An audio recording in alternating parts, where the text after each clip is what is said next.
నమస్తే, welcome to Disha TV. Chikatapalli లైబ్రరీలో రాత్రి కూడా చాలామంది నిరుద్యోగులను అరెస్ట్ చేశారు. సో నిరుద్యోగులు ఎప్పటికప్పుడు కూడా వారి కొత్త అంశాల మీద వారు పోరాడుతూ ఉన్నారు. సో నిరుద్యోగులకు సంబంధించినటువంటి అంశంలో పోస్టుల భర్తీ పెంచాలి, వయో పరిమితి పెంచాలంటూ కూడా నిరుద్యోగులు ఎప్పటికప్పుడు కూడా పోరాడుతూ ఉన్నారు. మనతో పాటు వెంకటేష్ ఉన్నాడు. గతంలో చాలా ఈ నిరుద్యోగులకు సంబంధించినటువంటి అంశంలో ఆయన పోరాడుతూ ఉన్నారు. మాట్లాడేటువంటి ప్రయత్నం చేద్దాం నిరుద్యోగితో. అన్న చెప్పండి, అసలు ఏంది రాత్రి ఏం జరిగింది, ఏంది కథ? అన్న వాస్తవానికి ఇప్పుడు ఎక్కడైనా ఏ రాష్ట్రంలో నోటిఫికేషన్ వస్తున్నట్టు నిరుద్యోగులందరూ కూడా కూర్చొని చదువుకునేటటువంటి పరిస్థితి ఉంటుంది. కానీ మన రాష్ట్రంలో మాత్రం మేము ఫస్ట్ నుంచి మొత్తుకుంటూనే ఉన్నాం. ఒకవేళ నోటిఫికేషన్ వచ్చిన తర్వాత ఎలాంటి లిటిగేషన్ ఉండొద్దు అని చెప్తూనే ఉన్నాం. వాళ్ళు నోటిఫికేషన్ ఇస్తే కూడా నోటిఫికేషన్లో స్పెల్లింగ్లు మిస్టేక్లు ఉన్నాయన్న. దాంతోపాటు మేము ఏమనుకున్నామంటే 7,437 పోస్టులు వారు రిలీజ్ చేశారు. ఫస్ట్ 5,000 అన్నారు. నిరుద్యోగులందరూ రోడ్ల మీదకి వచ్చి ధర్నాలు చేస్తే 2,500 పోస్టులు పెంచారు. తర్వాత కూడా మేము ఇంత ధర్నాలు చేస్తున్నాం, ఇన్నిసార్లు అరెస్ట్ చేస్తున్నారు, కేసులు పెడతా ఉన్నారు కాబట్టి రాష్ట్ర వ్యాప్తంగా నిరుద్యోగులందరూ కూడా పోలీసు రిక్రూట్మెంట్కి సంబంధించినటువంటి అభ్యర్థులందరూ రోడ్ల మీదకి వస్తారు కాబట్టి ప్రభుత్వం స్పందిస్తుంది. డెఫినెట్గా 19,000 ఉద్యోగాలు ఖాళీ ఉన్నాయన్నారు అని చెప్పారు కాబట్టి 19,000 ఉద్యోగాలు లేకపోయినా 14,750 ఉద్యోగాలకు ఆర్థిక శాఖ ఆమోదం పొందింది, క్లియరెన్స్ ఉందని చెప్పారు. ఆ ఉద్యోగాలను భర్తీ చేస్తారని చెప్పి అనుకున్నాం. తీరా చూస్తే 7,437 ఉద్యోగాలు మాత్రమే భర్తీ చేశారు. మళ్ళీ దాంట్లో కూడా ఇప్పుడు 18 రిజర్వేషన్ కోటాలకు సంబంధించినటువంటి మొత్తం తీసేస్తే రోస్టర్ ప్రకారం చూసుకుంటే కొన్ని 7 డిస్టిక్లలో 0 పోస్టులు ఉన్నాయి కొందరు అభ్యర్థులకు. ఎంత ఘోరమన్నా. ఒక పక్కలనేమో పోస్టులు పెంచండి, మా జిల్లాలకు సంబంధించి మా కేటగిరీ పరంగా చూసుకుంటే రోస్టర్ పాయింట్ ప్రకారం చూసుకుంటే ఒక పోస్ట్ కూడా లేదని చెప్పి ఆ అభ్యర్థులు పోస్టులు పెంచాలని చెప్పి ఒక పక్క ధర్నా చేస్తున్నారు. వయో పరిమితికి సంబంధించిన అభ్యర్థులు మరొక పక్క ధర్నా చేస్తున్నారు. హైదరాబాద్, మల్కజ్గిరి, సైబరాబాద్, హైదరాబాద్కి సంబంధించినటువంటి కమిషనరేట్కి సంబంధించినటువంటి వాళ్ళు మా కూడా తొందరగా నోటిఫికేషన్ విడుదల చేయండి అని చెప్పి వాళ్ళు డిమాండ్ చేస్తూ ఉన్నారు. మరోపక్క గతం లోపల దేశంలో ఎక్కడ లేని విధంగా 4 మీటర్ల లాంగ్ జంప్ ఇచ్చారు కాబట్టి లాంగ్ జంప్ని తగ్గించండి. గతం లోపల మేము మెరిట్ అభ్యర్థులము ప్రిలిమ్స్లో ఒకరొకరికి 120-130 మార్కులు వచ్చినాయి. 3.8 మీటర్స్ పెట్టిస్తే మాకు కూడా అవకాశం ఉంటుంది కదా అని చెప్పి లాంగ్ మీటర్కి సంబంధించినటువంటి అభ్యర్థులు ధర్నా చేస్తున్నారు. ఇంతమంది ధర్నాలు చేయడానికి మళ్ళీ ఒక పక్క ఇంకో పోలీసు వాళ్ళు ఏమంటారు అంటే నోటిఫికేషన్ రాకపోతేనేమో నోటిఫికేషన్ రాలేదని చెప్పి మీరు ధర్నాలు చేస్తారు. నోటిఫికేషన్ వచ్చిన తర్వాత మీరు ఎందుకు ఒకరు పోస్టులు పెంచమని ధర్నా చేస్తున్నారు, ఒకరు వయో పరిమితి పెంచడానికి ధర్నాలు చేస్తున్నారు. మీరు నోటిఫికేషన్ ఇచ్చినా అదే ధర్నాలు చేస్తారు, చేయకుండా అదే ధర్నాలు చేస్తారు. మీకు ఉద్యోగాలు రావా అని చెప్పారు. అందుకే మేము ఫస్ట్ నుంచి అదే మొత్తుకుంటున్నాం. ఇదంతా జరగనీయకుండా ఉండాలంటే మీరు స్పష్టంగా నోటిఫికేషన్ ఇవ్వండి, ఒక క్లారిటీ ఇవ్వండి అని చెప్పి చెప్తా ఉన్నాం. ఇంకో విషయం ఏంటంటే వయో పరిమితి అన్న గతం లోపల 2024 ఫిబ్రవరి 8 తారీఖున 31 జీవో తీసుకొచ్చింది కాంగ్రెస్ గవర్నమెంట్. 31 జీవో తీసుకొచ్చి 32 వయో పరిమితిని 34 సంవత్సరాలకు చేసారు. మేమేమనుకున్నామంటే 32 వయో పరిమితి దాటిన వాళ్ళంతా ఇండ్లకి వెళ్ళిపోయారు. 34 వయో పరిమితి చేసేసరికి గ్రామాల్లో ఉన్నటువంటి అభ్యర్థులందరికీ కూడా అరే మాకు ఛాయిస్ వచ్చింది కదా అని చెప్పి మళ్ళీ వచ్చి కోచింగ్ తీసుకొని స్టడీ హాల్లకు అక్కడిక్కడ పరిమితం అయ్యారు. తీరా ఇప్పుడు నోటిఫికేషన్ వేసారు, వయో పరిమితి తీసేసి మళ్ళీ 32కే తీసుకొచ్చారు వయో పరిమితి. నువ్వు నోటిఫికేషన్ రాకన ముందు వయో పరిమితి పెంచినావు, నోటిఫికేషన్ ఇచ్చినాక వయో పరిమితి తగ్గించినావు. నిన్ను ఏమని తిట్టాలి, ఏమని చెప్పాలి? ఎంత దుర్మార్గం అన్న ఇది. అంటే వయో పరిమితి పెంచడం వల్ల ఇబ్బంది ఏమైనా జరుగుతుందా అన్న? వయో పరిమితి పెంచడం వల్ల ప్రభుత్వానికి లాభం. ఎందుకంటే ఇప్పుడు 32 వయో పరిమితి ఇస్తే 10 లక్షల మంది అభ్యర్థులు అప్లికేషన్ పెడతారు. దాదాపు 300 కోట్లు ప్రభుత్వానికి లబ్ధి పొందుతారు, ప్రభుత్వానికి ఆదాయం వస్తుంది.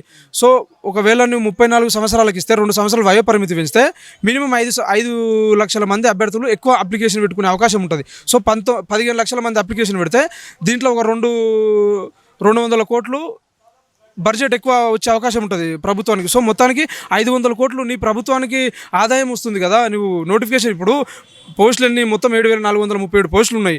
నువ్వు దీనికి 10 లక్షల మంది 32 ఏజ్ వయో పరిమితి ఇస్తే 10 లక్షల మంది అప్లికేషన్ పెట్టుకుంటారు. 34 వయో పరిమితి ఇస్తే 15 లక్షల మంది పెట్టుకుంటారు. 15 లక్షల మంది అప్లికేషన్ చేసినా 10 లక్షల మంది అప్లికేషన్ చేసినా ఆడ ఉద్యోగాలు ఉన్నాయి, 7,437 ఉద్యోగాలు ఉన్నాయి కాబట్టి అన్ని ఉద్యోగాలే వస్తాయి. నువ్వు ఎక్కువ అప్లికేషన్లో ఫీజు నీకే కదా లబ్ధి పొందుతారు. దాదాపు 200 కోట్లు ఎక్స్ట్రా వస్తుంది నీకు ఆదాయం. మాకు 500 కోట్లు మీకు ఆదాయం వచ్చినప్పుడు దాంట్లో లబ్ధి పొందేటోళ్ళు ఎవరు? మీ ప్రభుత్వం కదా లబ్ధి పొందేది. దాంట్లో ఈవెంట్స్ కొట్టుకునేటోళ్ళు మెరిట్ అభ్యర్థులు ఎవరైతే ఈవెంట్స్ కానీ ప్రిలిమ్స్ కానీ కొట్టుకునేటోళ్ళు ముందలకి వెళ్ళిపోయే అవకాశం ఉంటుంది, మెయిన్స్కి వెళ్ళిపోయే అవకాశం ఉంటుంది. ఒకవేళ ప్రిలిమ్స్ రాయకపోతే ఈవెంట్స్ కొట్టుకోకపోతే అంటే వాళ్ళే నష్టపోయే అవకాశం ఉంటుంది. దానివల్ల మీకేం నష్టం ఉంటుంది? మీరు లాభం పొందుతారు కదా, ఎక్కడ కూడా నష్టపోరు కదా. మరి ఎందుకు వయో పరిమితి ఇస్తే మీకు నష్టం ఏముంది? సో వాస్తవంగా అంటే ఇప్పుడు అరెస్టులు తీసుకుపోతా ఉన్నారు. సో ఈ అరెస్టుల మీద కావచ్చు, లేకపోతే ఇష్టానుసారంగా ఎవరైనా మంత్రి వచ్చినా, లేకపోతే ఎమ్మెల్యే వచ్చినా, ఇంకెవరైనా వచ్చినా ఫస్ట్ నిరుద్యోగులను ఇక్కడి నుంచి తీసుకుపోతా ఉన్నారు. సో దీని గురించి ఏం చెప్తారు? ఇప్పుడు ఒకటన్నా మేము రేవంత్ రెడ్డి గారిని నమ్మి అయితే ఓట్లు వేయలేదు. మాకు ఎవరైతే చెప్పిరో కోదండరామ్ సార్ కానీ, ఆకునూరు మురళి, బలమూరు వెంకట, వీళ్ళు మేధావితనం, మేము ఉద్యమకారులము, తెలంగాణ కోసమే మా ప్రాణాలను అడ్డు పెట్టిన వాళ్ళం అని చెప్పి దొంగ మాటలు మాట్లాడిర్రు. మేము కూడా నిజంగానే అప్పుడు పోరాటం చేసినారు కాబట్టి వీళ్ళు డెఫినెట్గా మాకు రాహుల్ గాంధీ కూడా ఆ రోజు ఇక్కడికి వచ్చినారు కాబట్టి డెఫినెట్గా 1,00,000 ఉద్యోగాలు ఇవ్వకపోయినా ఖాళీగా ఉన్నటువంటి ఉద్యోగాలు ఇస్తారని మేము అనుకున్నాం. 3 సంవత్సరాలు అయింది, ఒక్క ఉద్యోగం కూడా భర్తీ చేయలేరు. రేవంత్ రెడ్డి గారు ఏడ పడితే 70,000 ఉద్యోగాలు, 60,000 ఉద్యోగాలు, ఎక్కడ పడితే ఇంటిని పడతా అడ్డమైన మాటలు రేవంత్ రెడ్డి గారు మాట్లాడుతూ నిజంగా వాళ్ళు ఉద్యోగాలు ఇవ్వలేరు కాబట్టే నిరుద్యోగులను ఈ విధంగా నిర్బంధించే ప్రయత్నం చేస్తూ ఉన్నారు. మీరు చూడండి, రేవంత్ రెడ్డి గారు కానీ మిగిలిన 3 సంవత్సరాలు అయిందన్న కోదండరామ్ సార్ కానీ, బలమూరు వెంకట్ కానీ, అశోక్ నగర్ కానీ, ఈ దిల్సుఖ్ నగర్ కానీ, ఈ చిక్కడపల్లి లైబ్రరీ దగ్గరికి ఎప్పుడైనా వచ్చే ప్రయత్నం చేసిరా? వాళ్ళు రారు. వాళ్ళు ఎప్పుడు చూసినా గాంధీ భవన్లో ప్రెస్ మీట్లకు ఎవరైనా ఫంక్షన్లు ఉంటే తప్ప ఎక్కడ కూడా బయట తిరిగే పరిస్థితి లేదు. ఎందుకంటే నిరుద్యోగులు కొట్టే పరిస్థితులు ఉన్నాయి వాళ్ళని. అంటే వాస్తవంగా ఇప్పుడు రాజకీయ పార్టీలు అన్నీ చూడొచ్చు, గతంలో కేసీఆర్ ప్రభుత్వం చూడొచ్చు, ఎప్పుడు చూడొచ్చు. ఎప్పుడైతే ఎలక్షన్స్ దగ్గరకు వస్తూ ఉన్నాయో ఇంకో సంవత్సరం ఉందనంగా నోటిఫికేషన్లు ఇస్తూ ఉన్నారు విద్యార్థులను, నిరుద్యోగులను వాళ్ళ సైడ్ లాక్కోవడానికి. ఈ ప్రభుత్వానికి మనం ఓట్లు లేకపోతే మన ఉద్యోగాలు రావని ఒక భయప్రాంతులకు గురి చేసి ఓట్లు వేయించుకునేటువంటి ప్రయత్నం చేస్తాను. సో ఈసారి ముఖ్యమంత్రి రేవంత్ రెడ్డి కూడా అదే ప్రయత్నం ఉన్నాడు అనుకోవచ్చు కదా. 100% అన్న. గత గవర్నమెంట్లో కూడా ఎలక్షన్ ఎజెండాగా నిరుద్యోగులను వాడుకుందామనే ప్రయత్నం చేశారు. మీరు చూడండి, లాస్ట్ ఎలక్షన్ మూమెంట్లోకి వచ్చేసరికి టీఆర్ఎస్ గవర్నమెంట్ నోటిఫికేషన్ విడుదల చేసింది. ఇప్పుడు కూడా ఈ గవర్నమెంట్ కూడా వీళ్ళు ఇప్పుడు 7,437 ఉద్యోగాలు భర్తీ చేశారు. మిగిలిన ఎలక్షన్ మూమెంట్లో వేద్దామని చెప్పి కొందరు మాట్లాడారంట. వాళ్ళకు ఎంతసేపు ఇప్పుడు నిరుద్యోగులందరూ కూడా జంతర్ మంతర్ దగ్గర ఏ విధంగా అయితే జంజీ విద్యార్థులు అందరూ కూడా ఏకమై వచ్చి ప్రక్షాళన గురించి నీట్ పేపర్ లీకేజ్ వ్యతిరేకంగా పోరాడి లక్షలాది మంది ఐక్యమై పార్లమెంటు ముట్టడించారో అదేవిధంగా తెలంగాణలో ఉన్నటువంటి నిరుద్యోగులు అందరూ కూడా ఏకమై ఏ విధంగా అయితే రేవంత్ రెడ్డి గారు కానీ తెలంగాణలో ఉన్నటువంటి మేధావులు కానీ నిరుద్యోగులకు హామీ ఇచ్చినారో 3 సంవత్సరాల హామీలన్నింటిని కూడా నీరుగార్చే ప్రయత్నం చేసినారు. కాబట్టి దానికి వ్యతిరేకంగా ఇప్పుడు 4 సంవత్సరాల నుంచి మేము వేడి చేస్తూ ఉంటే 7,400 పోస్టులు, 19,000 ఉద్యోగాలు ఖాళీ ఉన్నాయని చెప్పి ఈ పోస్టులు విడుదల చేసినావు. కాబట్టి నిరుద్యోగులందరూ కూడా, గ్రామాల్లో ఉన్నటువంటి నిరుద్యోగులందరూ కూడా తరలి వచ్చే ప్రయత్నం చేస్తూ ఉన్నారు. 2 రోజులలో కూడా వాళ్ళు కూడా ఖచ్చితంగా పార్లమెంట్ జంతర్ మంతర్ దగ్గర జరిగినటువంటి ఉద్యమ తారాలోనే ఇక్కడ కూడా నిరుద్యోగులందరూ కూడా ఏకమైపోయారు. ఇప్పుడు చూడండి, వాట్సాప్ స్టేటస్లో చూడండి, ప్రతి ఒక్కరు కూడా మేము హైదరాబాద్లో వస్తున్నాం, రండి కార్యాచరణ ప్రకటిద్దామని చెప్పి చెప్తా ఉన్నారు.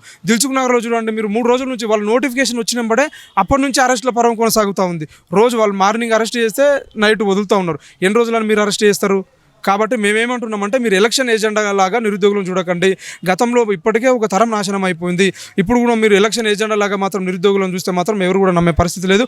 ముఖ్యంగా రేవంత్ రెడ్డి గారు మాటల్ని, ఆయన ఊగదంపుడు మాటల్ని, ఆయన ప్రవర్తనని కూడా మా నిరుద్యోగులు కానీ తెలంగాణ ఇప్పుడు ఒక నిరుద్యోగ వ్యవస్థని కాదు, ఏ వ్యవస్థలను చూసుకున్నా అక్కడ రైతుల విషయం కాడ చూసుకున్నా అక్కడ డిఏలు, పిఆర్సీలు అని చెప్పి అక్కడ ఉపాధ్యాయులు కానీ ఇక్కడ నిరుద్యోగులు కానీ ఎక్కడ అందరూ కూడా ఏ వ్యవస్థలు కూడా సంతోషంగా ఉండరు.